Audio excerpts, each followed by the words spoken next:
Hello, crafty friends. This is Anya Yunrol with Ink, Paper, Scissors. And welcome back to my channel. Today I'm creating an elegant and eye-catching card featuring heat embossing, ink blending, and layered die cuts. This card has a mix of shimmer, dimension, and bold color, perfect for any occasion. If you love card making inspiration, don't forget to subscribe and hit that notification bell so you never miss a video. Now let's jump right in. To start, I'm using Turquoise Sea cardstock by Gina Designs. I'm trimming it to 4¼ inches by 5½ inches, a standard A2 panel. For the background, I chose the Magnolia Background Stamp, but you could use any background stamp that has solid areas, which will help create beautiful texture and shine once we heat emboss it. I put a little bit of tape runner on the back of my A2 panel so it would not move in my MISTI, just in case if I need to restamp. I placed the panel inside my MISTI stamping tool, making sure the stamp is centered over my cardstock for a full and crisp impression. Before stamping, I prep my cardstock with an Embossing anti-static pad to remove any oils or static that could cause the embossing powder to stick in unwanted areas. This step is so important for a clean result. Next, I ink up my background stamp with Versamark ink, which is a clear sticky ink perfect for embossing. I press the stamp firmly onto my cardstock, making sure I get good and even coverage across the panel. I repeat this process twice because I want to make sure that I have enough sticky ink on my cardstock. Now I sprinkle Ranger holographic embossing powder over my panel, covering the stamped design completely. There are many different holographic embossing powders on the market, and you could use any of them for this technique. I tap off the axis and give it a little flick on the back to remove any stray powder.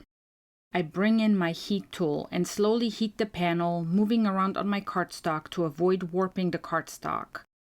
As the powder melts, it transforms into a glossy, sparkling background that adds much depth and elegance to the design. This embossing powder has such a stunning shimmer when it catches the light. It creates a gorgeous iridescent effect. With my background complete, I move on to die cutting.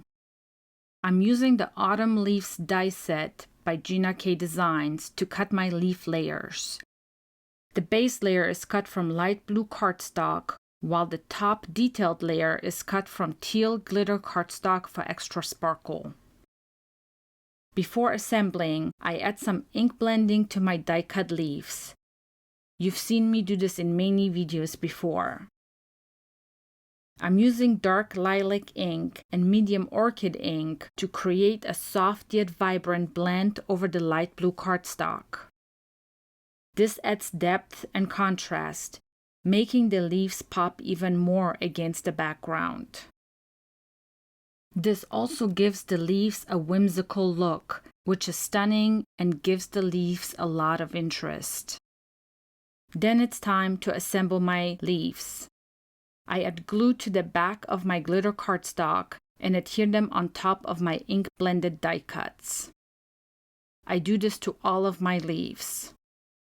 For the sentiment, I use the Hello Caps dies, cutting multiple layers of the word hello from black cardstock to stack them for dimension. Then I cut one final layer from teal cardstock to go on top. Now it's time to put everything together. First, I adhere my die-cut pieces for dimension.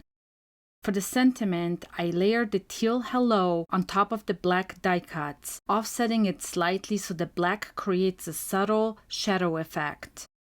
This makes the word stand out beautifully. Next, I take the outline die cut of the sentiment and place it on my background panel, securing it temporarily with low-tack tape. This acts as a guide to help me position the letters perfectly. Then I add a thin layer of liquid glue inside the openings, outlining where the letters will go. Once the glue is in place, I remove the outline mask and use a T-ruler to ensure my letters are aligned straight before pressing them down onto the background. With the sentiment in place, I add some foam adhesive to my ink-blended leaves and position them at the corners of the card, securing them with liquid glue for extra hold.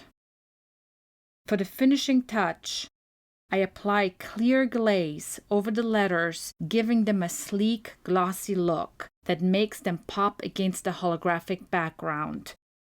This adds just the right amount of shine to bring everything together. And that's the finished card. I love how the holographic embossing, ink-blended leaves, and layered die-cut sentiment come together for a striking design. Let me know in the comments what you think of this technique and if you'd like to see more ideas like this. If you enjoyed this video, don't forget to hit the like button, subscribe, and turn on notifications so you never miss a tutorial. Thanks so much for watching and spending your time with me. I see you next week. Happy crafting!